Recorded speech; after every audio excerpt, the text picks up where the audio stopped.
Début janvier 2018, plusieurs dépressions se succèdent sur la France et touchent particulièrement les massifs montagneux du bassin de la Saône. Un premier épisode pluvieux a provoqué une fonte rapide de la neige et une crue importante des affluents des Vosges. Du 20 au 22 janvier, un second épisode a touché les reliefs du Jura sur des sols déjà bien saturés, avec 70 à 100 mm sur le Haut-Doubs et jusqu'à 100 à 130 mm entre Champagnole et les Rousses. Il en a résulté une série de crues qui a concerné les rivières de la tête de bassin du Doubs, avec passage en vigilance rouge de la Loue. Le haut bassin de la Saône dans les Vosges et en Haute-Saône a aussi réagi, ainsi que les affluents de Côte d'Or, notamment la Tille, la Vingeanne et l'Ouche. Sur la basse vallée du Doubs et sur la Saône en Côte d'Or, où les pentes sont faibles en amont de la confluence, les secteurs touchés sont très vastes. En Côte d'Or, environ 15 000 hectares ont été noyés pendant 11 jours, sous 50 cm à 2 mètres d'eau, notamment entre Saint-Jean-de-Laune et Seurre. À la confluence, l'onde de la Saône a prolongé celle du Doubs et provoqué une crue environ décennale, c'est-à-dire qui présente chaque année environ une chance sur 10 de se produire.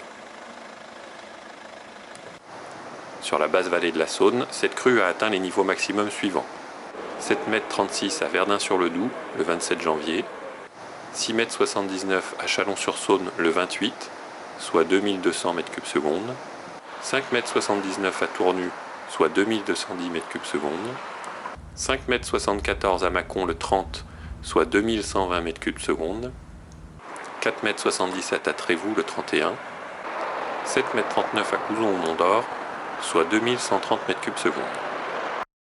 Le scénario et les niveaux maximums ont été très proches de ceux de février 99. Une forte crue du Doubs et peu d'apport des affluents vers l'aval. Les niveaux ont dépassé ceux de mars 2006, tout en restant bien inférieurs à mars 2001. Comme les affluents aval de la Saône tels que la Seille, l'Azergue, la Velle n'étaient pas en crue simultanément, l'onde de crue s'est amortie et la période de retour n'était que de 5 à 10 ans à Lyon. Rappelons qu'en temps de crue, les clapets des barrages de navigation de la Saône sont couchés depuis plusieurs jours et n'influent plus sur le niveau de la rivière ni sur la propagation de la crue. Sur ce secteur, dans les départements de Saône-et-Loire, de l'Ain et du Rhône, une trentaine de digues protègent les terrains agricoles depuis le XIXe siècle et sont gérées par des associations syndicales ou des communes.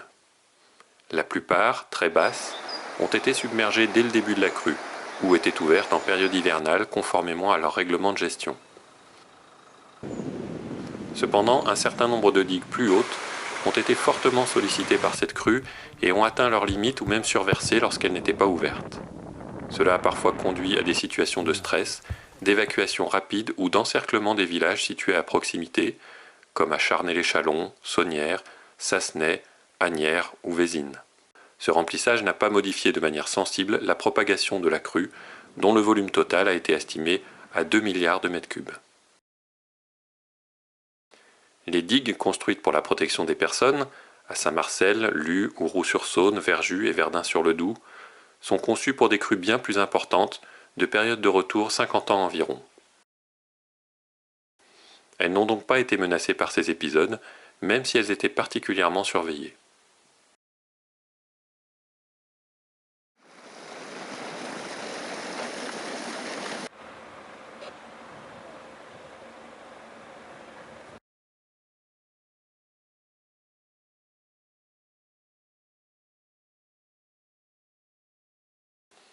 À Chalon-sur-Saône, le mur anti-crue acheté par la ville depuis 2008 a été monté sur les quais et a permis pour la première fois d'empêcher l'inondation du centre-ville en complément d'aménagements temporaires et de pompages importants. La circulation a été particulièrement perturbée par l'inondation des accès sud de l'agglomération ainsi que la coupure de la route de Dole. À Mâcon, l'eau est arrivée pour la première fois depuis sa réfection en 2008 sur l'esplanade Lamartine, menaçant le parking souterrain qui a été fermé et protégé par des bâtards d'eau et des pompages. Selon les études conduites récemment, les dégâts liés à une crue de ce type sur la basse vallée de la Saône sont estimés entre 60 et 130 millions d'euros, bien inférieurs aux 280 millions de la crue de 2001. Il s'agit principalement de dégâts sur les habitations et les cultures, mais aussi des frais de remise en état des infrastructures ou liés au nettoyage.